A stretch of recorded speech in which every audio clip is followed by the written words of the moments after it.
Hello दोस्तों, नमस्कार। मैं अरविंद कुमार आप सभी का स्वागत करता हूं आपके अपने यूट्यूब चैनल अरविंद कुमार गुरुजी में। दोस्तों, अभी पिछले कुछ दिनों से मेरे वीडियो नहीं आ पा रहे थे, जो मैं थोड़ा-सा गया हुआ था, बाहर घूमने गया हुआ था, ठीक है? लौट के आया हूँ तो स्वास्थ्य खराब हो गया, तो इसलिए गला भी थोड़ा गड़बड़ है, तो आवाज़ थोड़ी हल्की होगी, लेकिन आप लोग कोऑपरेट करिएगा, ठीक है? आज हम आप लोगों के सामने उपस्थित हुए हैं, एक आरआरबी की वैकेंसी निकली हुई है, ठीक है? तो आरआरबी में इसमें पीजीटी, टीजीटी, पीआरटी, ठीक है? इसके साथ-साथ में लॉ ग्रेजुएट, ठीक है? और इसके साथ-साथ में ग्रेजुएशन वालों के लिए बहुत सारी वैकेंसी आ रखी हैं, तो उन्हीं के बारे में विस्तार से आज हम आप लोगों के सामने डिस्कस करेंगे, ठीक है? एडवर्टाइज़मेंट बहुत बड़ा है, 130 पेजेस का एडवर्टाइज़मेंट है करीब करीब, तो हम उसमें इम्पोर्टेंट चीज़ें आपको साथ डिस्कस करेंगे, ठीक है? और जहाँ पे लगेगा कि इसका विस्तार से डिस्कशन ज़रूरी है, तो हम उसको विस्तार से भी डिस्कस करने की कोशिश करेंगे। ठीक है, तो आइए चलते हैं, शुरू करते हैं अपना। Railway recruitment board RRB ministerial and isolated post के तहत रिक्रूटमेंट जो चल रहा है 2024 का, ठीक है? इसमें टोटल वैकेंसी की बात करें तो 1036 पोस्ट है, ठीक है? वैकेंसियों की संख्या आपको यहाँ पे 1036 पोस्ट लिख रही होगी, लेकिन ये अलग-अलग आरआरबी के द्वारा निकली हुई हैं, ठीक है? किन-किन आरआरबी के द्वारा वैकेंसी निकली हैं, वो भी हम सारी डिटेल आपको अपनी वीडियो में शेयर कर देंगे, ठीक है? आप लोग से बस गुजारिश है, बने रहिएगा, ठीक है? इस तरह की पोस्ट में देखिए कई बार हो सकता है किसी आरआरबी से बहुत कम वैकेंसी हो, किसी आरआरबी से ज़्यादा वैकेंसी हो, तो ऐसी पोस्टों के लिए कई बार लोग आवेदन ही नहीं करते, यार इतनी कम पोस्ट है, तो क्या आवेदन करें? कई बार क्या होता है कि मतलब जो है इन्हीं पोस्टों से सिलेक्शन पाके जो है लोग सेलेक्ट हो जाते हैं, फिर पता सुनने में आता है यार हमारा पड़ोसी जो है उसने पता नहीं कैसे उसकी वैकेंसी निकली और मतलब सिलेक्शन हो गया, पता ही नहीं चला। तो ये वैकेंसी भी कुछ इसी टाइप की वैकेंसी है। पोस्ट बहुत ज़्यादा नहीं है, लेकिन अगर आपकी तैयारी दुरुस्त है, अगर आप तैयारी अच्छे से कर रहे हो, आप कंटिन्यूअसली अपनी बनाए रखे हो, ठीक है?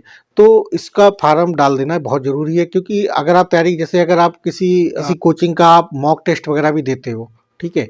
तो मॉक टेस्ट से ज़्यादा आपको इसका टेस्ट देने में ज़्यादा चीज़ें आपको इसको समझ में आएँगी। ज़्यादा रियलिस्टिक तरीके से आप उसको सॉल्व करेंगे, तो आपको पता लगेगा कि हम एग्ज़ामिनेशन में हमारी तैयारी कितनी चल रही है, क्या स्तर की तैयारी है, क्या है नहीं, ठीक है? फीस की भी बात करते हैं, बहुत ज़्यादा फीस नहीं है, ठीक है? उसके बारे में बात करेंगे। एक-एक पोस्ट के बारे में पहले हम बात कर लेते हैं, कौन-कौन सी पोस्टें निकली हैं, ठीक है? और सबसे पहले बात करते हैं कि एप्लीकेशन कब से शुरू हो रहे हैं। तो 7 जनवरी 2025 से इसके एप्लीकेशन शुरू हो चुके हैं। लास्ट डेट की बात करें तो 6 फरवरी 2025 इसकी लास्ट डेट है, ठीक है? और फीस की बात करते हैं तो जनरल ओबीसी ईडब्ल्यूएस के लिए ₹500 की फ़ीस रखी गई। इस ₹500 की फ़ीस में ये देखिए, आप अगर प्री एग्ज़ाम अगर आप देते हैं, ठीक है? प्री एग्ज़ाम इनका देते हैं तो आपका ₹100 केवल डिडक्ट होगा, बाकी ₹400 आपका रिफ़ंड आ जाएगा, ठीक है? अगर आप केवल एग्ज़ाम देने चले जाते हैं तो आपका ₹400 रिफ़ंड आ जाएगा। ठीक वही बात करते हैं एससी, एसटी और ईडब्ल्यूएस के कैंडिडेट के लिए ₹250 की मात्र फ़ीस रखी गई है, जो कि 100% रिफंडेबल है। मतलब ये कि अगर आप एग्ज़ाम देने जाता है कोई कैंडिडेट एससी, एसटी, ईडब्ल्यूएस का, तो उसका ₹250 उसके खाते में वापस आ जाएगा, जो कि एग्ज़ाम फॉर्म भरते समय आपसे अकाउंट की डिटेल लेगा, तो उसी अकाउंट डिटेल में आपका पैसा वापस आ जाएगा, ठीक है? तो फीस तो बहुत ज़्यादा नहीं है, हमने आपको बता दी, बस एक बार देना है, लेकिन बाद में आपको रिफंड मिल जाएगी अगर आप एग्ज़ाम दे देते हैं तो, ठीक है? इतने कम पैसे में अगर आप मॉक टेस्ट भी करना चाहेंगे तो मॉक टेस्ट भी नहीं होगा, ठीक है? तो अब आप बात करते हैं कि कौन-कौन सी पोस्ट निकली हुई है, तो सबसे पहले बात करते हैं पीजीटी। पीजीटी की जो पोस्ट निकली है 187 की पोस्ट है, ठीक है? पहले मोटा-मोटा हम सब्जेक्ट वाइज़ ना करके मोटी-मोटी मतलब इन्फॉर्मेशन कलेक्ट कर लेते हैं कि क्या-क्या आपके रिलेवेंट है या नहीं है, आप इसको पहले देख लीजिएगा। उसके बाद हम किस-किस सब्जेक्ट वाइज़ वैकेंसी निकली उस सब के बारे में भी विस्तार से बात करेंगे। तो सबसे पहले बात करते हैं पीजीटी पोस्ट जो निकली है, 187 वैकेंसी है। इसके लिए जो सिंपल डिग्री चाहिए वो है पोस्ट ग्रेजुएशन की डिग्री होनी चाहिए, 50% मार्क्स होने चाहिए। किसमें जिस सब्जेक्ट में आप वैकेंसी निकली है, जिसमें आप आवेदन करना चाहते हैं, ठीक है? उसी की डिग्री इसमें पोस्ट ग्रेजुएशन होनी चाहिए। मिनिमम मार्क्स जो है 50% होना चाहिए, साथ में बीएड की डिग्री होनी चाहिए, ठीक है? एज अगर आपकी 18 से 48 साल के बीच में है, तो आप इसके लिए एलिजिबल हैं। पे स्केल की बात करें तो 47,600 रुपए का इसका बेसिक पे है। इसके बाद बात करते हैं टीजीटी। टीजीटी के तहत जो है 338 वैकेंसी निकली है। इसमें देखिए टीजीटी में अलग अलग सब्जेक्ट वाइज वैकेंसी है, कौन से सब्जेक्ट में क्या योग्यता है उस पर भी हम विस्तार से बात करेंगे, लेकिन पहले एक कॉमन योग्यता की बात कर लेते हैं। तो ग्रेजुएशन चाहिए कंसर्न सब्जेक्ट में, जिस सब्जेक्ट से आप अप्लाई करना चाहते हैं उसमें ग्रेजुएशन होना चाहिए, ग्रेजुएशन में आपने पढ़ा रखा हो, ठीक है। 50% मार्क्स होने चाहिए या 45% मार्क्स है कुछ केसेस में, तो वो भी आपसे, तो उसके लिए भी आप एलिजिबल है। साथ में आपके पास बीएड या डीएड होना चाहिए, यानी बैचलर ऑफ एजुकेशन या बीएड कर रखा हो या डिप्लोमा इन एजुकेशन भी कर रखा है तो भी आप इसके लिए एलिजिबल है। देखिए डीएड वाले पीजी वाले में वैलिड नहीं है, बट आप टीजीटी वाले में डीएड वाले वैलिड है, ठीक है। अगर किसी ने 10+2 50% मार्क्स के साथ अगर किसी ने पास कर रखा है, ठीक है, साथ में 4 साल की डिग्री कर रखे, जैसे कि बीएलएड कर रखा है या बीएससीएलएड कर रखा है, तो इस तरह के अगर 4 साल का कोई इंटीग्रेटेड कोर्स कर रखा है तो वो लोग भी इसके लिए आवेदन कर सकते हैं, ठीक है। साथ में आपके पास टैट एग्जाम क्वालिफाइड होना चाहिए। देखिए इसमें ऐसा कुछ नहीं लिखा है कि सीटेट क्वालिफाइड होना चाहिए या टैट क्वालिफाइड होना, सिंपल जो है उन्होंने लिखा है कि जो भी कंसर्न गवर्नमेंट है, गवर्नमेंट के द्वारा जो भी एग्जाम कराया जाता है टैट का, तो वो एग्जाम आपका क्वालिफाइड होना चाहिए, ठीक है। तो मोस्ट प्रोबेबिलिटी हो सकता है आपका जो स्टेट लेवल पे टैट कराया जाता है वो लोग भी एलिजिबल हो, और सीटेट वाले तो है ही है खैर, और इसके अलावा टैट वाले भी एलिजिबल हो जाएंगे, क्योंकि इसमें बहुत ज़्यादा स्पष्टता नहीं दे रखी है। जितना उन्होंने दे रखा है उसके हिसाब से ये समझ में आता है कि किसी भी गवर्नमेंट बॉडी के द्वारा जो टैट का एग्जाम कराया जाता है वो आपने क्वालिफाइड कर रखा हो, सिंपल से इतना सा आप इन्होंने दे रखा है, ठीक है। एज की बात करते हैं तो 18 से 48 साल की उम्र होनी चाहिए। पे स्केल की बात करते हैं तो 44,900 रुपए का इसका पे स्केल है, ठीक है। इसके बाद बात करते हैं साइंटिफिक सुपरवाइजर। साइंटिफिक सुपरवाइजर के अंतर्गत जो पोस्ट निकली हैं वो 3 पोस्ट है। इसके लिए क्या चाहिए, पोस्ट ग्रेजुएशन डिग्री चाहिए कि सेकेंड क्लास में होनी चाहिए। सब्जेक्ट किस सब्जेक्ट में होना चाहिए, तो साइकोलॉजी में हो या फिजियोलॉजी, इनमें से किसी भी सब्जेक्ट के साथ अगर सेकंड क्लास की भी डिग्री है आपके पास, मास्टर डिग्री, तो आप इसके लिए एलिजिबल हैं। एज की बात करते हैं तो 18 से 38 साल है। पे स्केल की बात करें तो इसकी भी 44,900 रुपये का पे स्केल है, ठीक है। इसके बाद बात करते हैं chief law assistant. Chief law assistant, जैसे कि आप लोग नाम से ही समझ में आ रहा है कि लॉ मतलब एलएलबी की कोई डिग्री चाहिए होगी, तो इसके अंतर्गत जो वैकेंसियों की संख्या है 54, ठीक है। डिग्री कौन सी चाहिए इसके लिए, एलएलबी चाहिए, साथ में 3 साल का एक्सपीरियंस चाहिए। एक्सपीरियंस किस में चाहिए, वकालत का एक्सपीरियंस चाहिए, मतलब आपने बार काउंसिल में आपको रजिस्ट्रेशन हो चुका हो 3 साल का, ठीक है। साथ में आपने 3 साल की प्रैक्टिस अपने मतलब जो है कोर्ट में आपने की हो, ठीक है। तो उस तरह का एक्सपीरियंस चाहिए। पे एज की बात करते हैं तो 18 से 43 साल तक के लोग इसमें आवेदन कर सकते हैं। पे स्केल की बात करें तो 44,900 रुपये का इसका पे स्केल है, ठीक है। इसके बाद है पब्लिक प्रोसिक्यूटर। इसमें भी देखिए प्रोसिक्यूटर मतलब जैसे लॉ से संबंधित है। इसके अंतर्गत जो वैकेंसियों की संख्या है वो 20 वैकेंसी है। क्वालिफिकेशन इसमें मांगी गई एलएलबी मांगी गई, 5 साल का एक्सपीरियंस मांगा गया लॉ प्रैक्टिस का, ठीक है। आपका बार काउंसिल में रजिस्ट्रेशन हो जाना चाहिए, साथ में आपका 5 साल का एक्सपीरियंस होना चाहिए। एज की बात करें तो 18 से 35 साल के लोग इसमें आवेदन कर पाएंगे। पे स्केल की बात करें तो 44,900 रुपये का ही इसका भी पे स्केल है, ठीक है। इसके बाद अगली पोस्ट की बात करते हैं तो पीटीआई यानी फिजिकल ट्रेनिंग इंस्ट्रक्टर, ठीक है। पीटीआई फिजिकल ट्रेनिंग इंस्ट्रक्टर की भी वैकेंसी निकली है, ठीक है। पोस्ट की बात करें तो नंबर ऑफ पोस्ट 18 वैकेंसी है। इसके लिए जो क्वालिफिकेशन की रिक्वायरमेंट है वो बीपीएड हो, जैसे बैचलर ऑफ फिजिकल एजुकेशन में अगर किसी ने ग्रेजुएशन कर रखा है, ठीक है, वो लोग इसके लिए आवेदन कर सकते हैं। एज की बात करते हो 18 से 48 साल की उम्र होनी चाहिए, ठीक है। इसके बाद बात करते हैं पे स्केल की, तो 44,900 रुपये का इसका पे स्केल होने वाला है। अगली पोस्ट की बात करते हैं जूनियर ट्रांसलेटर हिंदी। इसके लिए देखिए नंबर ऑफ पोस्ट की संख्या है जो 130 संख्या होने वाली है। इसमें क्या होना चाहिए, डिग्री मास्टर डिग्री चाहिए, ठीक है। इंग्लिश सब्जेक्ट से हो या हिंदी सब्जेक्ट से होना चाहिए, ठीक है। इंग्लिश या हिंदी में किसी में आपके पास मास्टर डिग्री है, आप इसमें आवेदन कर सकते हैं। तो इसकी जो एज लिमिट की बात करें तो 18 से 36 साल है। पे स्केल की बात करें 35,400 रुपये का पे स्केल है, ठीक है। जूनियर ट्रांसलेटर हिंदी में मतलब जैसे आपका ट्रांसलेटर शब्द जुड़ा है उससे समझ में आता है कि ये जो पोस्ट है इसमें आपको ट्रांसलेट करना होगा इंग्लिश टू हिंदी या हिंदी टू इंग्लिश, ठीक है। वो डिपेंड करेगा जो भी पोस्ट आपके लिए, आप इंग्लिश से हिंदी वाले में जा रहे हैं या हिंदी से इंग्लिश वाले में जा रहे हैं, जो भी आपकी डिग्री होगी उसके अकॉर्डिंगली आपको उसका अनुवादक के रूप में अनुवाद करना होता है। इसमें जो जॉब प्रोफाइल होता है, ठीक है। ठीक इसका पेपर जब होगा तो उसमें भी अनुवाद करने का आपका पेपर पूछा जाएगा, उसमें एक सेक्शन अनुवाद करने के लिए भी होगा, तो वो भी होगा। कौन कौन क्या इसका एग्जाम पैटर्न होगा वो भी हम आगे विस्तार से बात करेंगे, ठीक है। इसके बाद बात करते हैं अगली पोस्ट की, बात करें सीनियर पब्लिक इंस्पेक्टर। इसके अंतर्गत नंबर ऑफ पोस्ट 3 है, ठीक है। क्वालिफिकेशन की बात करते हैं तो ग्रेजुएशन चाहिए plus diploma in public relations में हो, एडवर्टाइजिंग में हो, जर्नलिज्म में हो या मास कम्युनिकेशन में हो, ठीक है। तो आप इसमें आवेदन कर सकते हैं। 18 से 36 साल की उम्र इसमें चाहिए होती है, ठीक है। पे स्केल की बात करें तो 35,400 रुपये है, ठीक है। इसके बाद है स्टाफ एंड वेलफेयर इंस्पेक्टर, ठीक है। इसके लिए भी योग्यता की बात करते हैं तो सिंपल ग्रेजुएशन होना चाहिए, साथ में डिप्लोमा इन लेबर हो या डिप्लोमा इन लॉ लेबर में हो, ठीक है, या आपने LLB वगैरह कर रखी है ग्रेजुएशन के साथ, तो भी आप इसके लिए आवेदन कर सकते हैं। नंबर ऑफ पोस्ट की बात करते हैं तो 59 पोस्ट है। एज की बात करें तो 18 से 36 साल के लोग इसमें आवेदन कर पाएंगे। पे स्केल की बात करें तो 35,400 रुपये होगा, ठीक है। इसके बाद अगली पोस्ट है लाइब्रेरियन की। लाइब्रेरियन के लिए जो योग्यता दे रखी है BLib यानी बैचलर ऑफ लाइब्रेरी साइंस में आपने कर रखा हो, जो कौन सा होना चाहिए, 4 साल का होना चाहिए। जैसे नॉर्मली क्या होता है, ग्रेजुएशन करते हैं, ग्रेजुएशन के बाद 1 साल का BLib की डिग्री होती है, तो टोटल जो ईयर है आपका 4 ईयर का आपका कोर्स होना चाहिए, ठीक है। पोस्ट की बात करें तो नंबर ऑफ पोस्ट 10 है इसमें, ठीक है।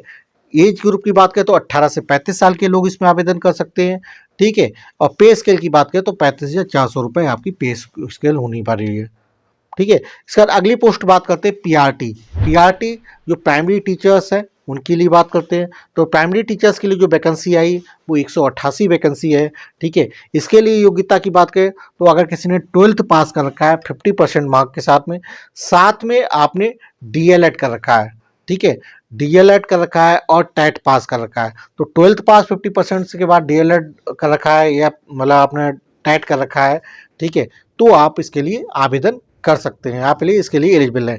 या आपने ग्रेजुएशन कर रखा है 50% के साथ में DLED या BEd कर रखा है, तो भी आप इसके लिए एलिजिबल है। अगर किसी ने स्पेशल एजुकेशन वाला BEd कर रखा है वो भी इसके लिए एलिजिबल है, ठीक है। एज की बात करते हैं तो 18 से 48 साल की एज होने वाली है। और पे स्केल की बात करते हैं तो 35,400 रुपये की इस पे स्केल होने वाला है। इसके बाद जो अगली वैकेंसी है वो लेबोरेटरी असिस्टेंट की है, ठीक है। इसके लिए जो योग्यता दे रखी है वो 12th पास होना चाहिए, ठीक है। साथ में आपके पास साइंस एज ए सब्जेक्ट आपने पढ़ा होना चाहिए 12th लेवल पे। 1 साल का एक्सपीरियंस होना चाहिए पैथोलॉजिकल एंड बायोकेमिकल लेबोरेटरी के साथ में, ठीक है। इसके बाद अगली वैकेंसी है जो लैब असिस्टेंट ग्रेड 3 की है, ठीक है। इसकी जो बात करते हैं इसके लिए जो योग्यता चाहिए वो 10+2 यानी इंटर लेवल आपने पास होना चाहिए, साथ में फिजिक्स केमिस्ट्री आपके पास एज ए सब्जेक्ट आपने 12th लेवल पे पढ़े होने चाहिए, ठीक है। तो ये कुछ वैकेंसी हैं जिसके बारे में हमने आपको बताया, ठीक है। बात करते हैं पेपर पैटर्न, तो पेपर पैटर्न आपका कई सेक्शंस में डिवाइड है। तो सबसे पहला आपका प्रोफेशनल एबिलिटी, जिसके नंबर 50 नंबर का ये सेक्शन होने वाला है, ठीक है। इसके बाद अगला सेक्शन जो है जनरल अवेयरनेस का होगा, जिसके 15 क्वेश्चन होंगे, 15 नंबर का होगा। अगला सेक्शन आपका देख रहे हैं जनरल इंटेलिजेंस एंड रीजनिंग का होगा, जिसके 15 क्वेश्चन 15 नंबर के आएंगे। अगला सेक्शन आप देखते हैं मैथमेटिक्स का होगा, जिसमें 10 क्वेश्चन 10 नंबर का आएगा। इसके बाद जनरल साइंस का होगा, 10 क्वेश्चन 10 नंबर का आएगा। टोटल नंबर ऑफ क्वेश्चंस होने वाले 100, ठीक है। और 100 मार्क्स का ये पेपर होने वाला है, ठीक है। अब इसमें बात आती है कि इतनी सारी पोस्ट है, इसके सबके लिए सेम पेपर पैटर्न है। पेपर पैटर्न देखिए सबका सेम है, ठीक है।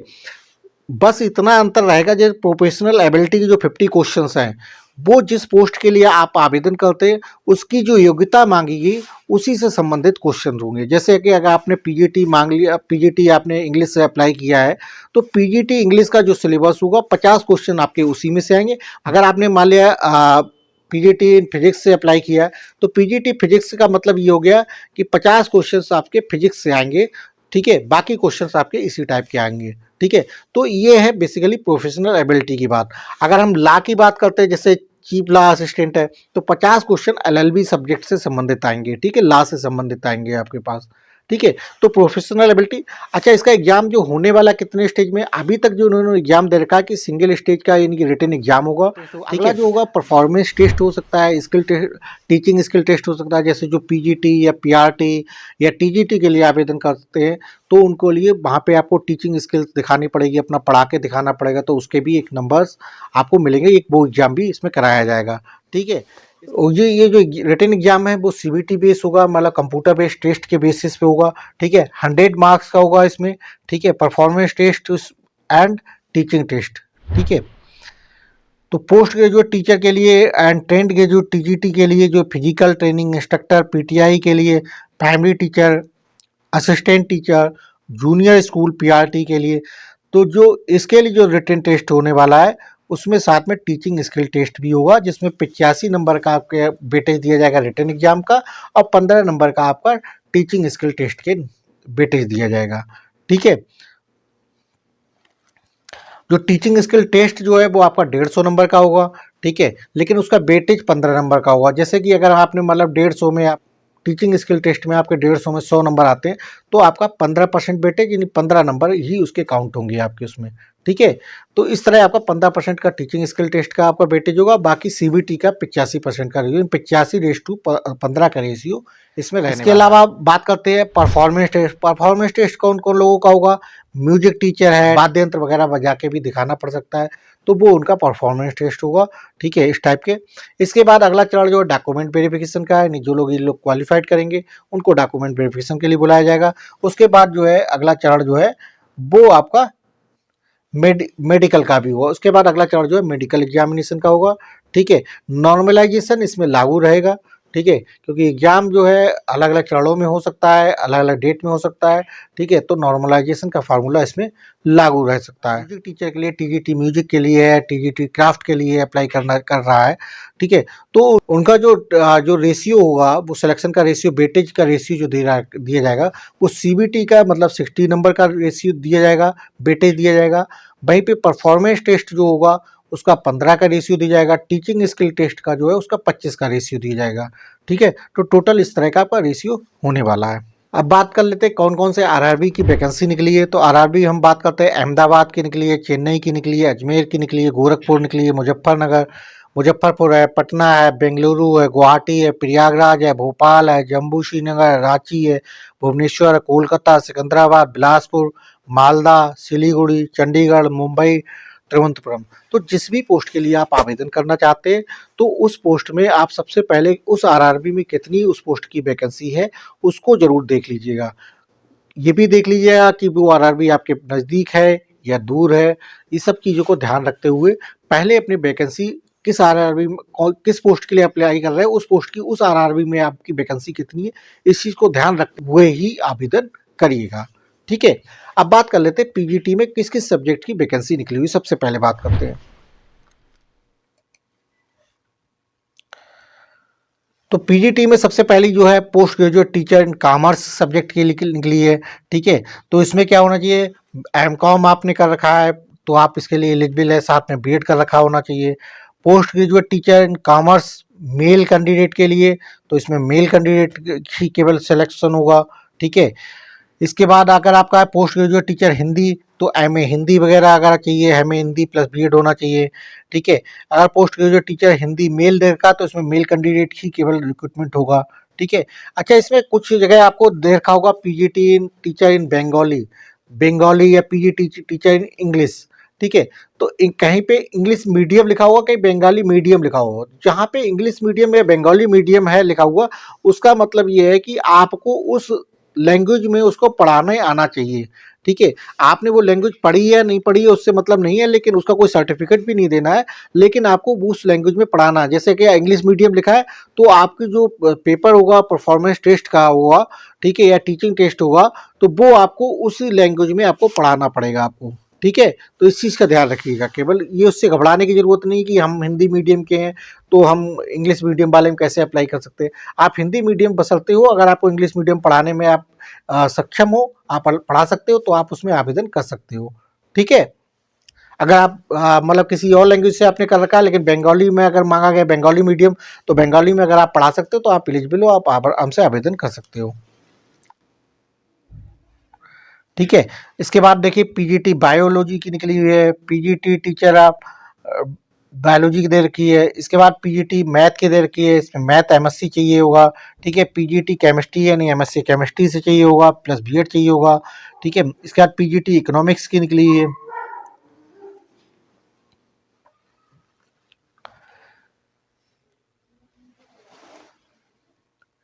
इसके बाद पीजीटी इकोनॉमिक्स की निकली हुई है। इसके बाद पीजीटी इन इंग्लिश की दे रखी है। ठीक है, फिर अगला पीजीटी इंग्लिश की भी दे रखी है, इसमें मेल कैंडिडेट फीमेल की अलग अलग वैकेंसी दे रखी है, ठीक है। तो बाकी आपका अगला देखिए पीजीटी ज्योग्राफी निकल के, तो इस तरह अलग अलग सब्जेक्ट्स वाइज की वैकेंसी पीजीटी टीजीटी की है, हम आपको स्क्रीन पे आपको दिखा दे रहे हैं। तो एक बार इसको आप देख लीजिएगा, क्योंकि वरना वीडियो बहुत लंबा हो जाएगा तो आप लोगों को भी दिक्कत होगी देखने के लिए, ठीक है। तो ये था हमारे इस विज्ञापन के बारे में, आप इसके बारे में डिटेल से अपना देख लीजिएगा वीडियो में, ठीक है। इसके अलावा हमने कुछ और बचा है शेष, 2 मिनट रुकिए, बस अभी देख के बताता हूँ कुछ और बचा हो इम्पोर्टेंट।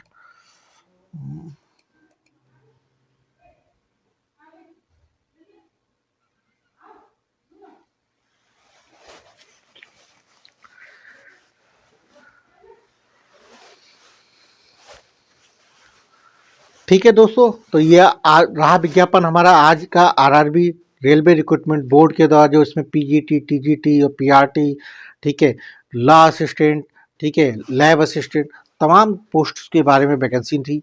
इसके बारे में हमने आप लोगों के साथ विस्तार से डिस्कशन किया। फिर भी अगर कहीं पे कोई डाउट बचा हो तो आप कमेंट कर लीजिएगा, कमेंट में हम आपको आंसर दे दूंगा। हाँ, पिछले कुछ दिनों से मैं कमेंट्स में आप लोगों के आंसर रिप्लाई नहीं कर पाया था, उसकी वजह थी कि मैं आउट ऑफ स्टेशन था, तो मैं उसको आपको रिप्लाई नहीं कर पाया हूँ। लेकिन अब जल्द से जल्द आपके जो कमेंट आए हैं उनका भी रिप्लाई कर दूंगा।